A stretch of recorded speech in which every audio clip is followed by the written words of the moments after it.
Chineke. Ndị Deeper Life na-eme crusade, ndị Watchman na-eme crusade, ndị Chilo a na-eme Chilo 2023 2024, ndị Chris Oya Kilobe ha na-eme crusade, ya ndị Christ Embassy ya, ndị Pentecost Watchman Lord Chosen. Ihe na crusade na a na-eme Mathias na condemn ngwa the whole crusade na ndị eriri. To my greatest surprise, ka lere anya n'ifere mbụ wee na-abụ crusade nya n'ọnụ oyibo. Anyị na-emekwa omenala anyị etikwa n'oyibo na omenala anyị. Omenala Igbo bụkwa pure Igbo izugbe, Igbo zurubezu. Do not add anything in English. If you ever in your life add English, okay, you are practicing foreign religion. I do talk ana agba afa, dibe na agbara ga afa, na agba uche. Dibe na agbara ga afa wee suo Igbo, oga ya abu dibia Igbo. Abu the tip doctor. Mana ọ doziri ma today na Mathias na-ejizi English akụzi ndị be ihe.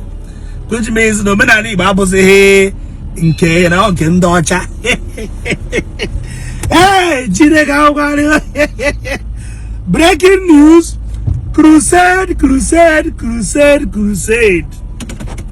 Omenala bụ ụzọ eziokwu na ndụ. A 3-day powerful packed crusade. Title, theme, awakening the dignity of Igbo tradition. Even when they make crusade, when they don't know English. Hey, Chineke God. So, Mazi Tibia. Nuche nke na asị the King Solomon enwere na Omenala bụ ụzọ eziokwu as a speaker na ibe ba kete esomara ndị Igbo English. A na-ekwu na ọ na-abịa na school achọrọ ịkụzi English ewere Igbo mgbe anyị na-agụ akwụkwọ mgbe gboo achọrọ ịkụzi ụmụazị English language asị English language ekwu onye asụ n'Igbo. How are you trying to awaken the dignity of Igbo culture and tradition if not by speaking the original Igbo? Kuziere ụmụazị Igbo ahịrịokwu ụda ume na ụda mkpi. Onwe ndị mmanya majority of us amaghị ụda ume na ụda mkpi mana ị na-asụ ya n'oyibo.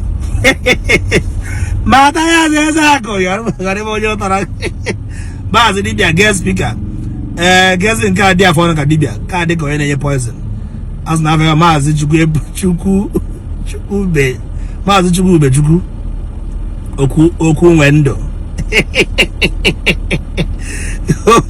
Ọ ka n'ihu ndị ọzọ dị ka ihu innocent nke maazị Chukwube ndụ a ihu dị ka ihu agbara.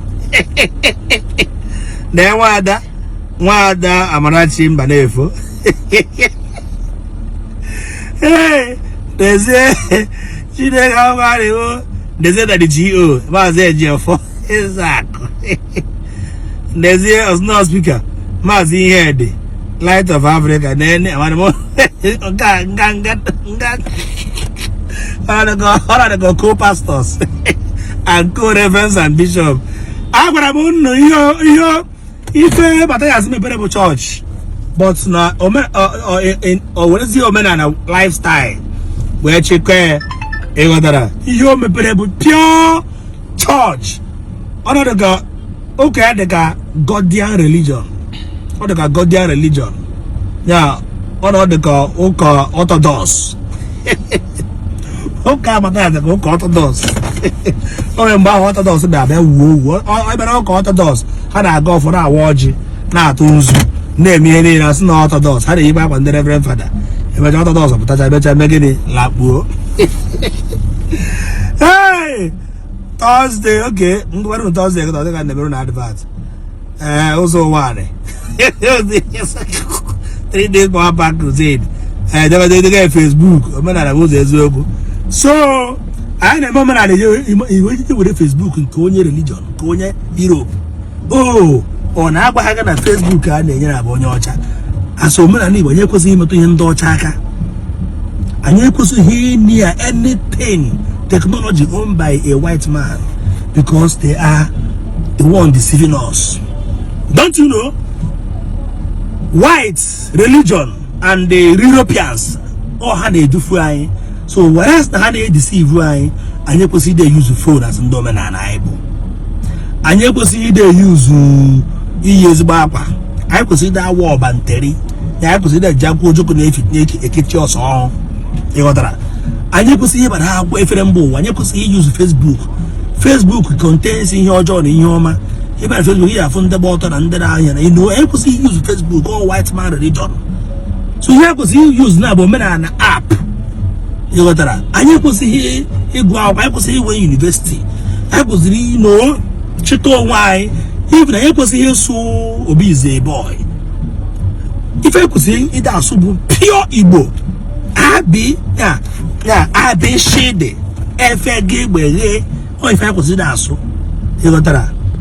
I be shady. If I give away, or if I could see that so, OPQRST. Yo, I be shady. I so. Joe Mathias said, I see a can't 100,000. Or go to Wabi shady. Yawole. Oh my hair. And the chat here, my. You know that? Opposite what I professor. Igbo professor in Igbo language for that program. No professor in Igbo language. No more professor in Igbo language. Omaka Mathias Ejiofor na private school. And I consider English. And I kwaka. Igbo is Igbo. Obu say what is always around do ledo. Keja maya na enya na Omenala. Magama ha iri okwu Igbo nwe Igbo onye Omenala Igbo. Because I'm gonna go to Florida, you go to the I'm going to have a long jacket.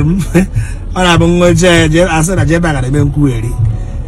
Bomb will query, bomb idiot, bomb being a bomb, bomb more cocoa. You know, because I be all wago, a beggar in your vehicle, never long jack. I mean, I am speaking in influence of long jack, long wonder jack. Oh, David Yoko.